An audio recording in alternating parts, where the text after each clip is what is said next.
want to start? I want to start. I forgot who did it last time. I had this really catchy opening, and it's Oh, you gone. had something. Oh. Oh, are we What was filming it? already? Hey, welcome back to Days of Our Eyes. I'm Dr. King. And I'm Dr. Chaw. Today, we're going to talk about eye rubbing. We all do it. Quit it! We all do it. We're not supposed to. The question always comes up, is it going to hurt me? Is it going to affect my vision? Stay tuned and we'll answer those questions.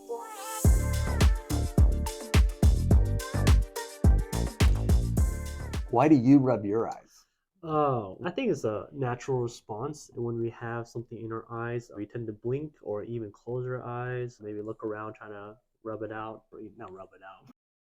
We're trying to kind of get it Buff out the of our car. eyes. Even we try to pull on our eyelids, but rubbing specifically is more associated to like an allergic reaction. When we have some kind of allergen or something that irritates us, our body naturally has a response. An allergic response is a form of inflammation, which when you hear inflammation, we usually think, oh, that's bad. But it's actually our body's natural way of defending itself.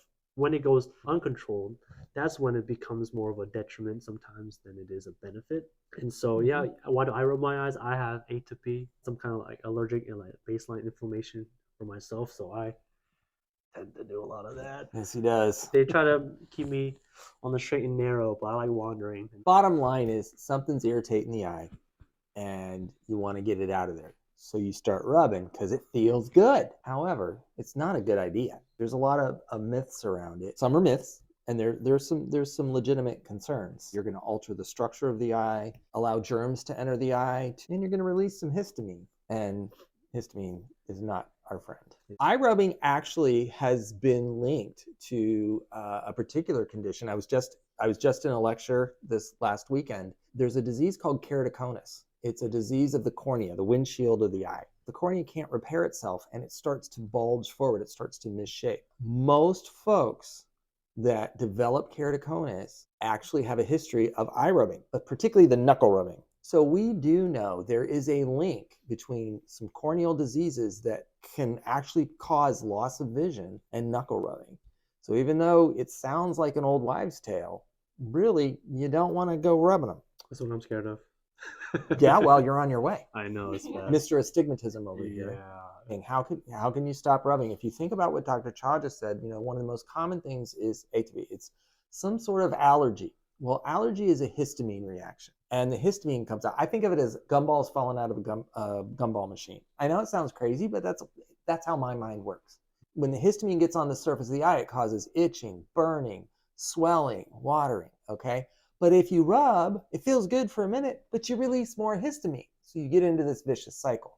I was kind of imagining when you burst the gumball machine, you take one step and you start slipping, and then you start slipping more. Yep, and more falls out. It's a cascading effect. It's like eating something spicy. Water initially makes it feel better, but you're washing away all the oils in the mouth that help it, subside the spiciness. So think of it like, you're already in it. So do your best, do yourself a favor, and not make it worse by rubbing. One of the things you can do is a cold compress. Something cold, it kind of freezes things up. It reduces some of that heat, some of that fire, inflammation, as we like to say. So that'll help with getting in front of the physical sensation. Simple artificial tears or an antihistamine eye drop or mast cell stabilizer eye drops. There are a lot of these that are over the counter these days. Not your Visines, but your Pataday, your Elasticaf, this stuff that actually helps keep the histamine from being released in the first place. They rinse away the allergen, the thing that got in there that started the irritation to begin with. You talked about cold and artificial tears. Try to mix both of them together. A refrigerated artificial tear can do wonders to kind of have both actions, something cool in your eye and something to kind of wash out the allergens that you got going on there. Yeah. I think key is prevention. When people do have allergies, it's a chronic thing. So they kind of know themselves. They even check the weather app for the allergy index a lot of the time, pollen index. If you're able to, for one, not touch your eyes, so it doesn't get as bad. It's almost like don't bust the gumball machine open. Yeah. And when we talked about like those over-the-counter allergy drops like Aloe, Pataday, Elasticaf, Zadador, you can also put those in the refrigerator. But putting them in early, when you have a little tingle, put them in. Right. Not when it's already, oh crap, I already started rubbing my eyes, and then we put it in, and you're just playing from behind at that point.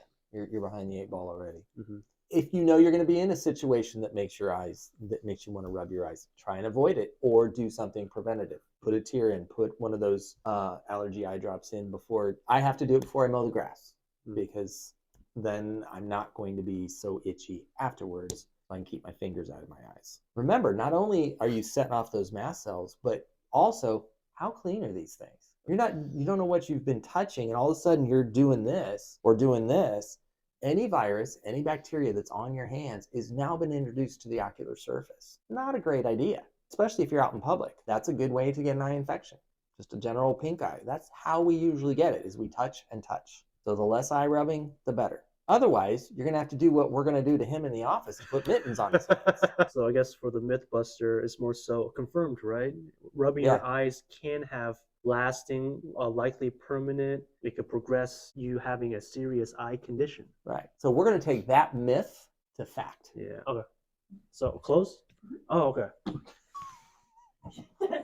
Close it, camera. Okay, I'll try. Well, if you like our Days of Our Eyes content, please remember to like the video, subscribe, leave us some feedback in the comment section below. Questions, comments, about our hair and whatnot. And yeah, don't comment about my hair.